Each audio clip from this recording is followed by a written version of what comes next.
Hello, my name is Diane, and this is my husband Michael. We both read the Urantia book.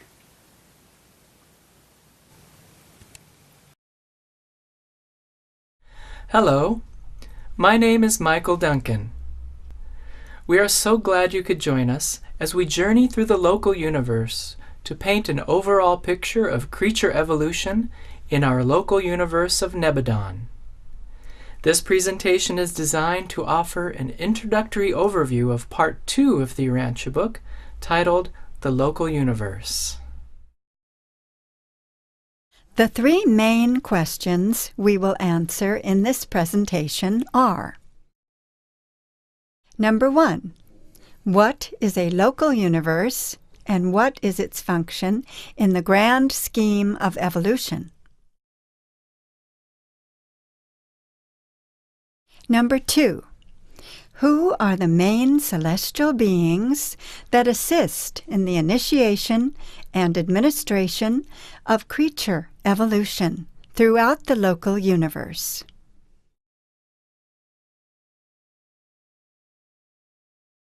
Number 3.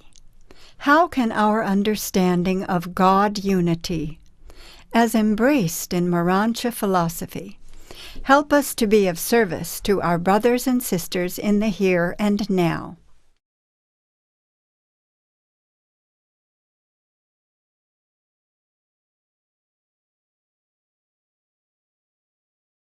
To begin, I would like to give some basic facts about the origin and structure of our local universe of Nebadon as the background for creature evolution in the local universe and for further creature evolution in the grand universe.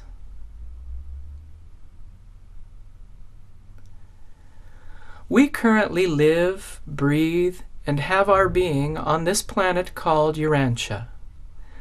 Our planet is part of the local system of Satania, which in turn is part of the local universe of Nebadon. A local universe is a yet-to-be perfected reflection of the perfect pattern of paradise, wherein sits the Universal Father, our God in heaven. This perfect paradise pattern manifests in the form of 7 super-universes that are created by God and His celestial architects to provide for our mortal, morontial, and spiritual evolution. This is a painting we have created called The 7 Super Universes. The Urantia book tells us that each of the 7 super universes consists of 100,000 local universes. In total, the 7 super universes provide for 700,000 local universes for evolutionary training and growth.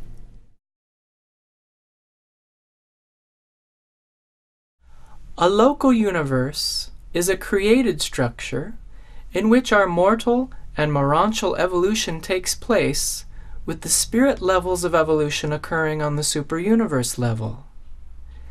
Each planet within a local system, like our planet Urantia, serves as a preliminary spawning ground for mortal evolution. It is here that we begin to effectively use mind function to grow our eternal souls as we strive ever higher toward morontial levels of development, which will occur in the mansion worlds and beyond. Each local universe is a product of the work of many celestial beings. 2 beings who are instrumental in local universe creation and organization directly are the Creator Son and the Creative Daughter.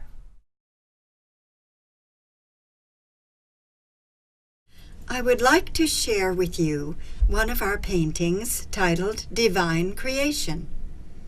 It symbolizes the creation of our local universe of Nebadon by Michael, our Creator Son, and his associate, the creative daughter. Michael is shown on the left, and the creative daughter is shown on the right. They are connected at the level of the heart, as they set into motion all aspects of local universe creation.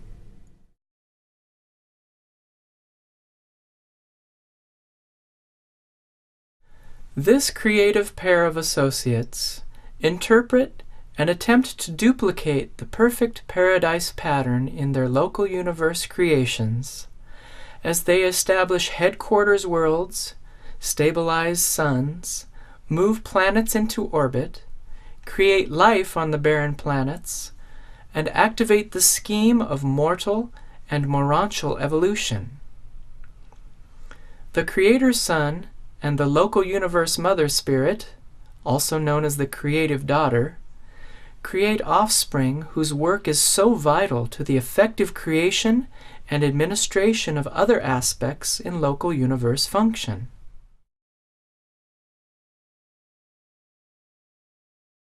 The figure shown in our painting, Material Sun, is Adam, or an Adam Sun, who has received the spark of life from the Creator Sun and Creative Daughter. He is in anticipation of fulfilling his duties as a material son, who, with a material daughter, embodies on a planet to assist in creature evolution.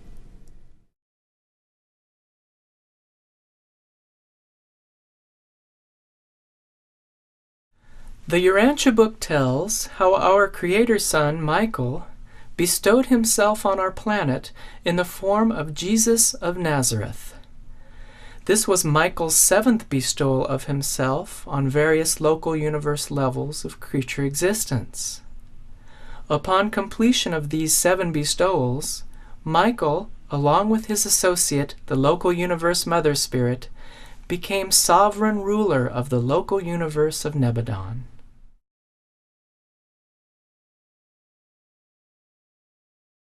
This is our painting of the Ascension of Michael, following his 7th bestowal as Jesus.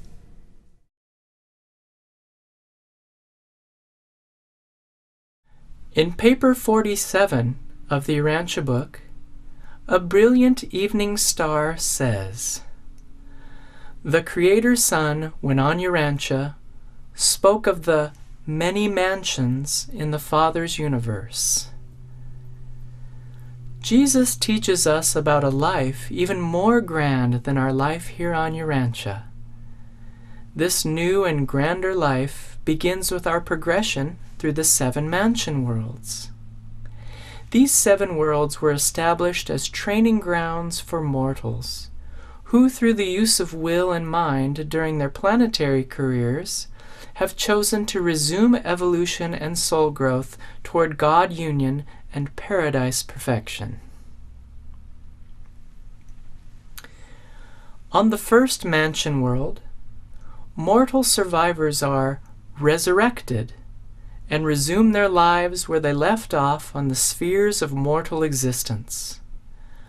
A new body is given on the first mansion world, but only the experiences that were of an eternal, godlike quality are retained. The mansion world students are given a new body as each successive mansion world is attained. These bodies allow for ever-increasing mental utilization and soul growth, as well as spiritual progression. The 7 mansion worlds serve to dematerialize and demortalize the faith sons of the inhabited planets. It is here in the mansion worlds that we fuse with our thought adjusters and pass from the mortal state to the immortal state. As we successfully complete our mansion world careers, we become local system citizens, and we begin our careers as ascending Morontia beings.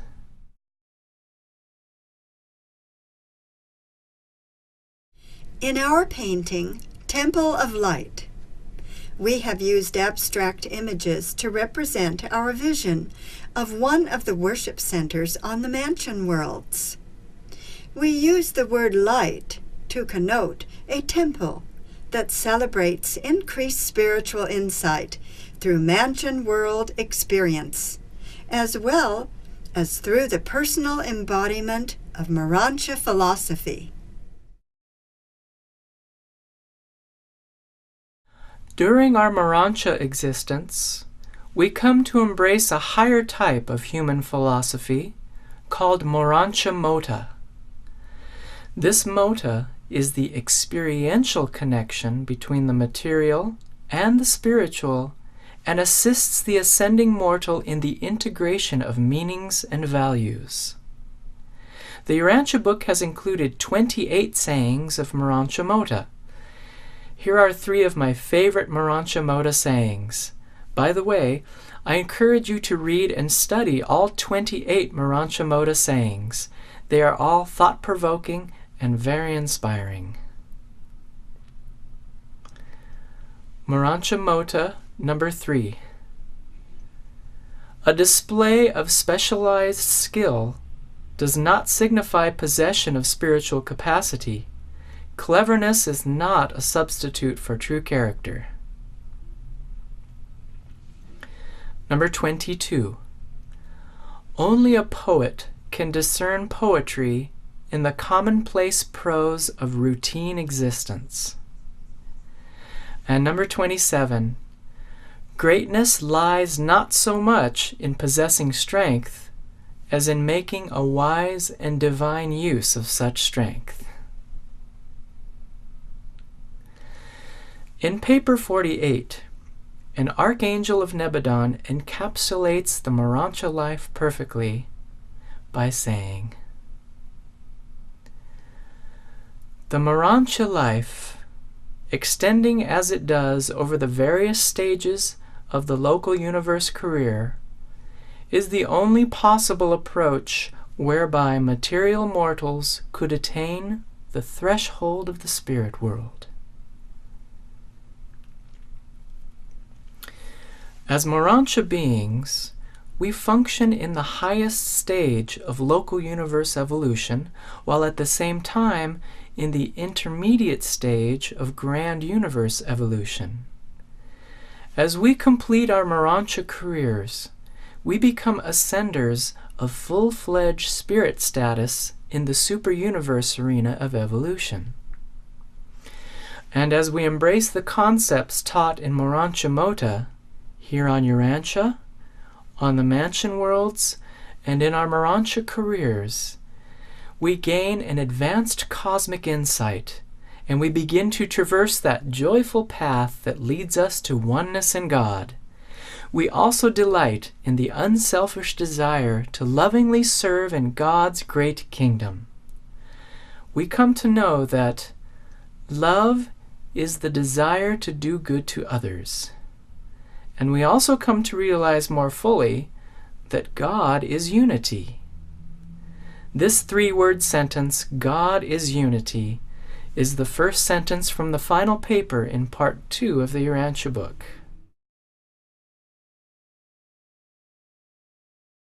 We have painted one heart, which you now see, to highlight the importance of love and unity in our lives.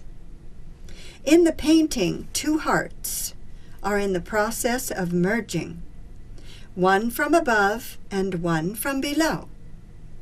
The meeting of the 2 hearts results in hearts that are superimposed upon one another. This union is shown inside the silver circle in the middle of the painting.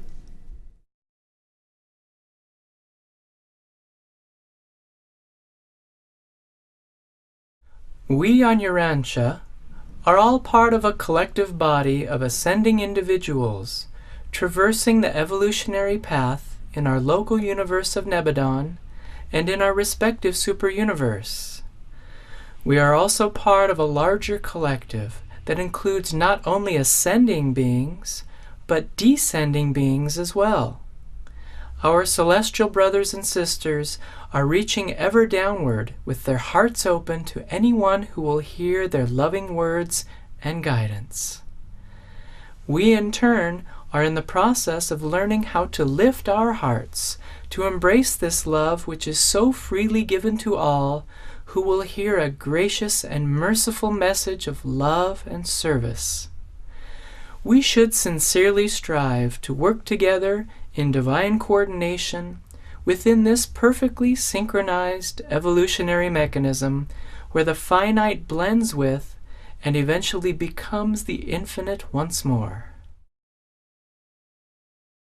When we come to understand that everything and everyone is one, and thus entirely integrated in this vast evolutionary mechanism, it is then that we begin to understand God's eternal purpose for us and everyone else. We come to the realization that God wants us to become one with Him, and one with His creatures, whom He loves so dearly.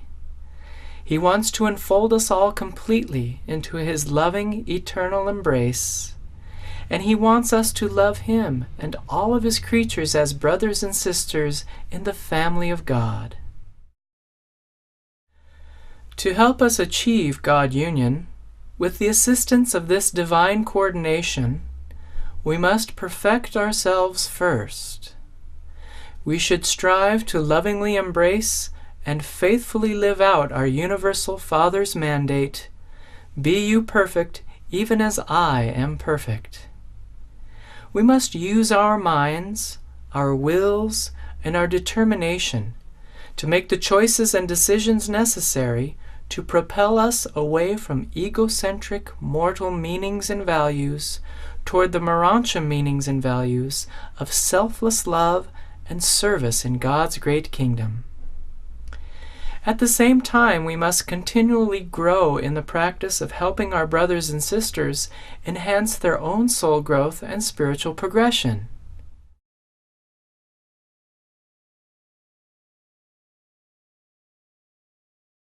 This painting is called Walking with God and Reach for the Stars. Our goal with this painting was to show a moment frozen in time of an individual in the process of ascending the evolutionary path. The figure with arms outstretched upward is reaching for the stars with a joyful and triumphant expression in anticipation of greater glory in God's love. The celestial footsteps at the upper left of the painting represent that level of evolutionary attainment when the ascender is substantially on the path toward paradise perfection, and hence walking with God.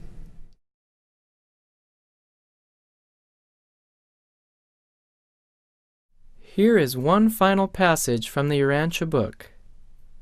Here, a mighty messenger assigned to this mission by Gabriel of Salvington encourages us to boldly accept the great challenge to win perfection. The goal of eternity is ahead. The adventure of divinity attainment lies before you. The race for perfection is on. Whosoever will may enter, and certain victory will crown the efforts of every human being who will run the race of faith and trust, depending every step of the way on the leading of the indwelling adjuster and on the guidance of that good spirit of the universe Son, which so freely has been poured out upon all flesh.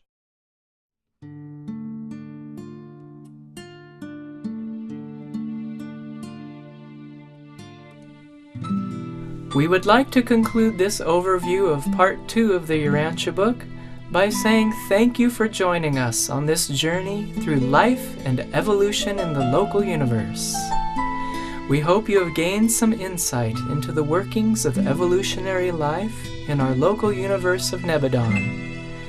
And it is our wish that you take every opportunity to work closely with your thought adjuster and accept the guidance and assistance of the spiritual beings and forces that are ever ready to assist you in your attempt to win God perfection for you and for your brothers and sisters here on Urantia, throughout the local universe of Nebadon, and on every step of your journey toward paradise perfection and God unity.